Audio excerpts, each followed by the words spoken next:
ನೀನಿರುವ ಕಾಲಕ್ಕೆ ಯಾರಿಗೆ ಏನು ಮಾತು ಕೊಟ್ಟು ನೀನು ಕುಳಿತುಕೊಂಡಿದ್ದೆ ಅಂತ ನೀನು ಯೋಚನೆ ಮಾಡಬೇಕು. ನಿನಗೆ ಬಿಟ್ಟು ಹೋಗುವುದಕ್ಕಿಂತ ಸಂದರ್ಭ ಅಂತ ನೀನು ತಿಳ್ಕೊಳ್ಬೇಕಿತ್ತು. ನೀನು ಬಂದು ನಮಗಾಗಬೇಕಾದ್ರೆ ನಾವು ಹೇಳಿ ಮಾಡ್ತೇವೆ. ನಾವು ರಾಮ ಸೇನೆಯನ್ನು ನಮ್ಮ ಕಾರ್ಯವನ್ನು ಹೇಗೆ ಮುಂದುವರಿಸಿಕೊಂಡು ಹೋಗ್ತೇವೆ. ರಾಮನ ವಿಗ್ರಹ ಬಂತು ನಮಗೆ. ಈಗ ನೀನು ಮಾಡಬೇಕಾದದ್ದು ಏನು ಗೊತ್ತಾ? ಒಂದು ನನ್ನಲ್ಲಿ ಹೋರಾಟವನ್ನು ಮಾಡು. ಅಲ್ಲದೆ ನಾನೇನು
ಹೆಣಗಳ ರಾಶಿ ಕಂಡಾಗ ಕಾಲ ನಿಲ್ಲುವುದಿಲ್ಲ.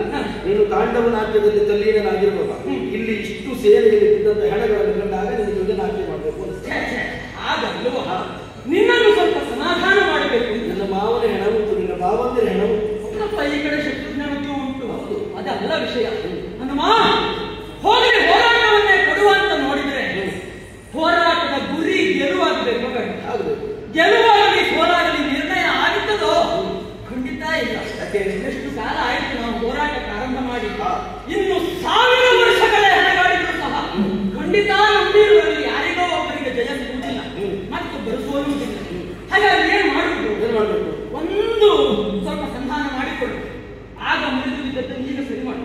ನೀನು ಆಗಲೇ ಬಂದು ಒಳ್ಳೆ ಸಂಧಾನ ಮಾಡ್ಬೋದು. ಇಲ್ಲ, ಅದು ಯಾವಾಗ ಬರ್ಬೇಕಲ್ಲ. ಮತ್ತೆ ಆಗ ನೀನು ನಾನಿದ್ದಲ್ಲಿ ಬರಬೇಕಿತ್ತು, ಸರಿ ಮಾಡ್ತೇನೆ. ಇಲ್ಲ, ಹಾಗೆ ನೀ ನನ್ನ ಅಂಶ ಅಲ್ಲ. ನೀ ಇದ್ದಲ್ಲಿ ನಾವು ಮದುವೆ ಆಗ್ತದೆ, ಖಂಡಿತ ಆಗ್ತದೆ. ಹೌದೇ?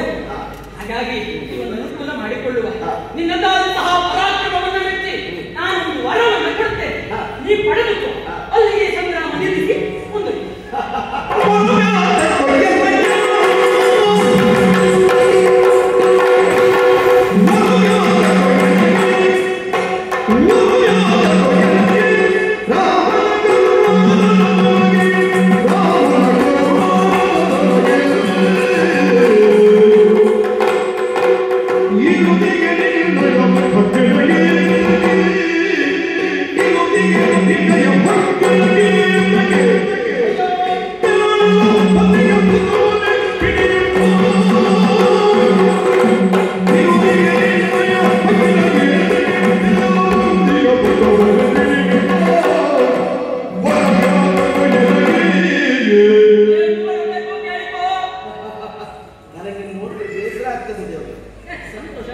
ಅದೆಷ್ಟೋ ವರ್ಷಗಳ ಕಾಲ ತಪಸ್ಸನ್ನು ಆಚರಿಸಿದವರಿಗೂ ಅಗೋಚರನಾಗಿರಬಲ್ಲಂತಹ ಯೋಗ್ಯತೆ ಇರುವಂತೆ ಈಗ ಹನುಮಂತನ ಮುಂದೆ ಬಂದುಕೊಂಡು ದೊಡ್ಡ ದೊಡ್ಡ ಮಾತಾಡಿ ಯಾವ ನಡೆದಿದ್ದಾಗ ಈಗ ನಿಮಗೆ ವರ ಕೊಡ್ತೇನೆ ಅಂತ ಹೇಳ್ತೇಲ್ಲ. ವರವ್ಯಾತ ಕೊಯ್ಯನಡಿ ಅಂದ್ರೆ ರಾಮನ ಕರುಣಾರಸದೊಳಗೆ ಬರಬೇಕಾದದ್ದು ಯಾರಿಗೆ? ಸ್ವಾರ್ಥಿಗಳು. ಆಸೆ ಇಲ್ಲ. ಸರಿ, ನನಗೇನಾದ್ರೂ ಆಸೆ ಉಂಟಾ? ಇಲ್ವಾ? ನನಗೆ ರಾಮ ಸೇವೆ ಬಿಟ್ಟರೆ ಮತ್ತೆ ಏನು ಆಸೆ ಇಲ್ಲ. ನನಗದು ಬೇಕು ಇದು ಬೇಕು ಎನ್ನುವ ಹಂಬಲ ಇಲ್ಲ. ನನಗೆ ಈಗ ಅರ್ಥ ಆಯ್ತು.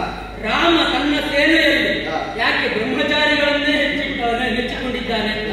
ಈ ಬ್ರಹ್ಮಚಾರಿಗಳಾಗಿ ನಾಯಕರಾದವರಿಗೆ ಮನೆ ಮಕ್ಕಳು ಎನ್ನುವ ಹಂಗಿರುವುದಿಲ್ಲ, ಹಾಗಾಗಿ ಸ್ವಾರ್ಥ ಇಲ್ಲ, ಹಾಗಾಗಿ ಯಾವ ಮೋಸವೂ ಇರುವುದು. ಬ್ರಹ್ಮಚಾರಿಯಾದಂತ ನನ್ನ ನಿಲ್ಲಿಸಿಕೊಂಡದ್ದು ಅದಕ್ಕಲ್ಲ.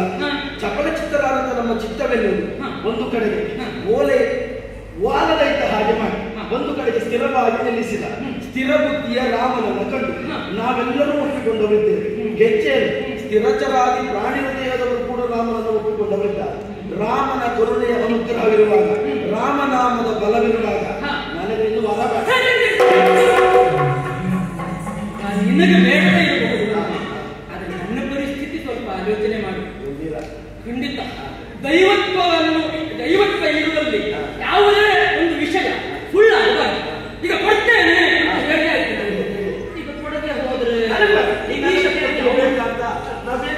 ಬೇಡಿಕೆ ಇಟ್ಟಿದ್ದೇವೆ. ರಾಮ ಭಕ್ತರಾದ ನಾವು ಯಾವತ್ತಾದ್ರೂ ಬೇಡ್ತೇವಾ? ಇಲ್ಲ. ಬೇಡುವುದಿದ್ರೆ ಬೇಕಿದ್ದ ಪ್ರಸನ್ನ ಎಷ್ಟು ಮುಂದೆ ಬರುವುದು? ಹಾಗೆ ಶಿವ ಕೊಡ್ತೇನೆ ಅಂತ ಹೇಳಿ ಮೋಸ ಮಾಡಿದ ಹಾಗಾಗುದಿಲ್ಲ, ತಪ್ಪಿದೆ. ನನಗೂ ಅಲ್ಲ ಬೇಡ. ಒಂದು ಕೆಲಸ ಮಾಡಿ, ಈಗ ಬೇಡಬೇಕು ಅಂತ ಆದ್ರೆ ಸ್ವಾರ್ಥಿಗಳೇ ಬೇಡಬೇಕು ಅಂತಿಲ್ಲ, ನಿಸ್ವಾರ್ಥಿಗಳು ಬೇಡಬಹುದು. ಹೇಗೆ? ಲೋಕೋದ್ಧಾರಕ್ಕಾಗಿ ಬೇಡಬಹುದು.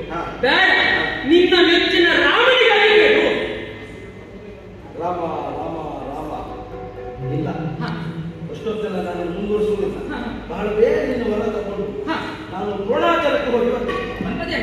ಕಾರಣ ನಾನು ಅಲ್ಲಿಗೆ ಹೋಗಿ ಸಂಜೀವಿನಿಯನ್ನು ತರ್ತೇನೆ. ಹೋಗುವುದಕ್ಕೆ ಬೇಕಾದ ವರವನ್ನು ಕೊಡ್ತೇನೆ. ನೀನು ಹೋಗುವುದಕ್ಕೆ ನಿನ್ನ ವರ ಬೇಡ.